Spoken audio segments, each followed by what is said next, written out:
विश्व के सभी मेरे साथियों को राजरत्न अंबेडकर की ओर से जय भीम, नमो बुद्धाय। द अनटोल्ड अंबेडकर के दूसरे भाग में आप सभी लोगों का स्वागत है। इस भाग को शुरुआत करने से पहले आज डॉक्टर बाबा साहब अंबेडकर जी के गुरु महात्मा ज्योतिराव फुले, इनकी 193rd बर्थ एनिवर्सरी है। इस अवसर पर मैं अंबेडकर परिवार की ओर से आप सभी लोगों को महात्मा ज्योतिराव फुले, इनके जयंती के हार्दिक शुभकामनाएं देता हूं। आप सभी लोग जानते हैं कि डॉक्टर बाबा साहब अंबेडकर अपनी पढ़ाई पूरी करने के बाद बड़ौदा सरकार के नौकरी में उपस्थित रहने के लिए मुंबई से निकले। जब बाबा साहब अंबेडकर इस नौकरी को करने के लिए जा रहे थे, तब बाबा साहब अंबेडकर जी का और उनके पिताजी का झगड़ा हो गया। बाबा साहब अंबेडकर जी के पिता नहीं चाहते थे कि उनका बेटा यानी डॉक्टर भीमराव रामजी अंबेडकर ये नौकरी करे। देखो, एक तरफ राम जी अपने बड़े बेटे आनंद को नौकरी करने के लिए विनती करते हैं, लेकिन दूसरी तरफ अपने बेटे भीमराव रामजी अंबेडकर को नौकरी करने से रोकते हैं। ऐसा क्यों है? इसकी एक वजह है। रामजी अंबेडकर जी के पिता मालोजी और उनके पिछली दो जनरेशंस ये सारी की सारी मिलिट्री में थी। मालोजी के पास तो इतनी जमीन थी, 2 हेक्टर 59 आर इतनी जमीन मालोजी के पास थी, लेकिन फिर भी मालोजी उस जमीन को कसने के बजाय वो मिलिट्री में काम किया करते थे। यहां तक कि रिटायर्ड होने के बाद भी वो अपने बेटे जो मिलिट्री के साथ है, मिलिट्री में है, उनके साथ रहा करते थे, लेकिन अपने जमीन पर उसको कसने का काम नहीं करते थे। यहां तक कि महार वतनदार की जमीन ये अपने बेटों को भी ना मिले और वो ये काम ना करे, इसलिए वो कोशिश करते थे। मालोजी खुद 16वें साल में मिलिट्री में भर्ती हुए थे। बाबा साहब के दादाजी उस समय नाम के आगे, महारों के नाम के आगे नाक लगाने की प्रथा हुआ करती थी और इसलिए मालोजी को मालनाक के नाम से जाना जाता था। मालोजी अपने शौर्य के लिए उनको 17 मेडल्स अंग्रेजों ने दिए गए थे और उनके शौर्यों को देखते हुए उनको सिंह नाक ये पदवी भी मालोजी को लगाई जाती थी। मालोजी ने अपने बेटे को तैयार किया और रामजी बाबा को उनके आयु के 18वें साल में ईस्ट इंडिया कंपनी के 106 सैपर्स एंड माइनर्स इस विभाग में उनको भर्ती करवाया था। मालोजी बाबा ने रामजी को तैयार किया और रामजी ये गणित में और अंग्रेजी भाषा में प्रभुत्व रखते थे और इसी गुणों को देखते हुए अंग्रेजों ने रामजी बाबा को मिलिट्री के स्कूल में पढ़ाने की भी एक एडिशनल जिम्मेदारी दे दी थी। 2 काम बाबा साहब के पिताजी किया करते थे, मिलिट्री का काम भी और मिलिट्री के स्कूल में पढ़ाने का काम भी रामजी बाबा किया करते थे।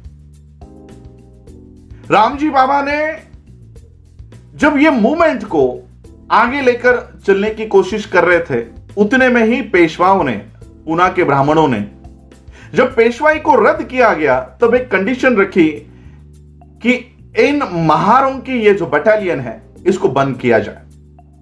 अंग्रेज तो हमारे सगे नहीं थे, घर के नहीं थे। अंग्रेजों ने इस महार बटालियन को बंद करवाया और परिणाम यह हुआ कि रामजी बाबा की नौकरी चली गई।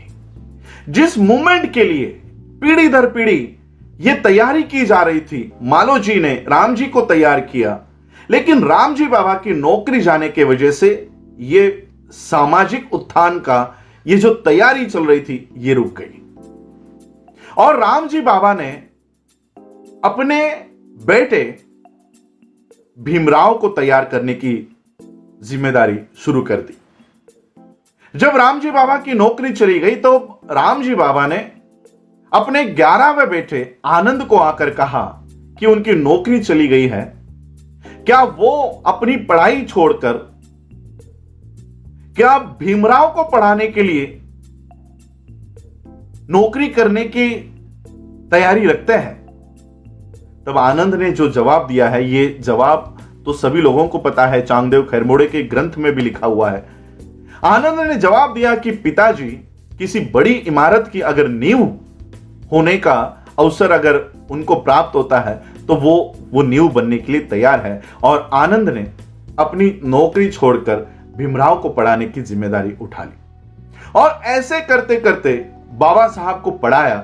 और जब बाबा साहब अंबेडकर जी को यह पढ़ाई पूरी करने के बाद इस समाज में सामाजिक गुलामगिरी को तोड़ने की जब बारी आई, तब बाबा साहब अंबेडकर जी को यह शर्त रखी गई थी कि जो पैसा पढ़ाई करने के लिए बाबा साहब को दिया जा रहा है वो पूरा होते ही, पढ़ाई पूरी होते ही उनको बड़ौदा सरकार की नौकरी में ज्वाइन होना पड़ेगा। और तब रामजी बाबा को यह लग गया कि ये हमारी सामाजिक गुलामगिरी से बाहर निकालने के लिए बाबा साहब तैयार हुए थे, लेकिन अब उनको नौकरी करने के लिए जाना पड़ेगा। तब रामजी बाबा इस विरोध में खड़े हुए और बाबा साहब को कहा कि आपका जो समय है ये आपका नहीं है, वो समाज का है। इस सामाजिक गुलामगिरी से बाहर निकालने के लिए आपको ये पढ़ाई करने की, हम लोगों ने आप लोगों को ये पढ़ाया है और इसलिए आपको इस सामाजिक गुलामगिरी से बाहर निकलने के लिए आपकी पढ़ाई का, आपके वक्त का पूरा उपयोग करना है। लेकिन बाबा साहब ने अपने पिता को कहा कि मैं ये नहीं कर सकता, क्योंकि बड़ौदा सरकार का ये नियम है, ये शर्त है कि उन्होंने जो पैसे दिए हैं वो केवल मुझे वहां पर नौकरी करने के लिए, वहां पर अपना वक्त लगाना होगा। बाबा साहब 1913 के जनवरी में इस बड़ौदा सरकार की नौकरी करने के लिए निकल गए। बाबा साहब बड़ौदा जाने के बाद बाबा साहब के साथ क्या हुआ ये आप सभी लोग जानते हो, लेकिन मुंबई में उनके पिताजी के साथ क्या हुआ ये बहुत कम लोग जानते हैं। जैसे ही बाबा साहब बड़ौदा में नौकरी करने के लिए गए, मुंबई में उनके पिताजी ने बिस्तर पकड़ लिया, वो बीमार रहना शुरू हो गए। और केवल बाबा साहब के साथ क्या होता होगा, मेरे बेटे को क्या क्या सहन करना पड़ता होगा, ये सोच सोचकर वो इतना बीमार हो गए कि 9 दिन में ही बाबा साहब अंबेडकर बड़ौदा में जाने के बाद एक टेलीग्राम उनके पिताजी के बिना बताए, क्योंकि राम जी नहीं चाहते थे कि मेरे बेटे को मेरी वजह से कोई तकलीफ हो और वो अपना काम छोड़कर मुझे देखने के लिए आए।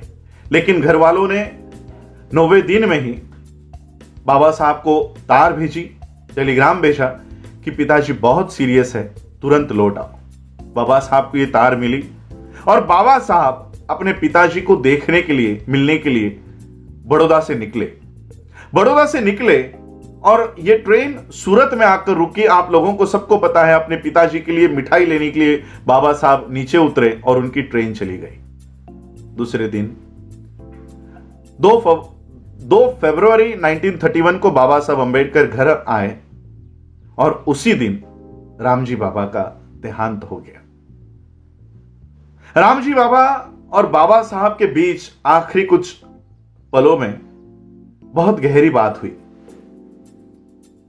उसके बाद बाबा साहब ने अपनी नौकरी त्याग दी और सामाजिक उत्थान की इस लड़ाई में बाबा साहब पूरी ताकत से उतरे। लेकिन जब बाबा साहब माता रमाई से बात करते थे अपने पिताजी की याद में, वो एक बात कहा करते थे कि रामू, जब मैं अपने पिता के साथ खुद को तौल कर देखता हूं तो मैं कहीं कम पड़ गया हूं, ऐसा मुझे लगता है। ऐसा बाबा साहब क्यों कहा करते थे? बाबा साहब इसलिए ये बात कहते थे क्योंकि जो तैयारी मालो जी ने राम जी को तैयार करने में लगाई, जो राम जी ने बाबा साहब को तैयार करने में लगाया, वो कहीं ना कहीं बाबा साहब अंबेडकर अपने अगली पीढ़ी बाबा साहब की कौन है? क्या बाबा साहब के बच्चे और बाबा साहब के नेफ्यू ये बाबा साहब की अगली पीढ़ी थी? नहीं, ये पूरा समाज बाबा साहब की अगली पीढ़ी थी। बाबा साहब अपने अंतिम भाषणों में यही बात कहते हैं कि मुझे मेरे पढ़े लिखे लोगों ने धोखा दिया। वो इसलिए कहते हैं क्योंकि बाबा साहब ये मूवमेंट, जहां तक बाबा साहब ये कारवा लेकर आए थे, ये कारवा अगली जनरेशन को देकर जाना चाहते थे, लेकिन अगली पीढ़ी बाबा साहब अंबेडकर जी के फैसिलिटीज को लेकर खुश रह रही थी, लेकिन बाबा साहब की मूवमेंट को आगे लेकर जाने के लिए आगे नहीं आ रही थी। और इसलिए बाबा साहब ने व्यथित होकर ये बात कही कि ये कारवा मैं यहां तक लेकर आया हूं, अगर हो सकता है तो इसको आगे लेकर जाओ, लेकिन पीछे लेकर मत जाओ।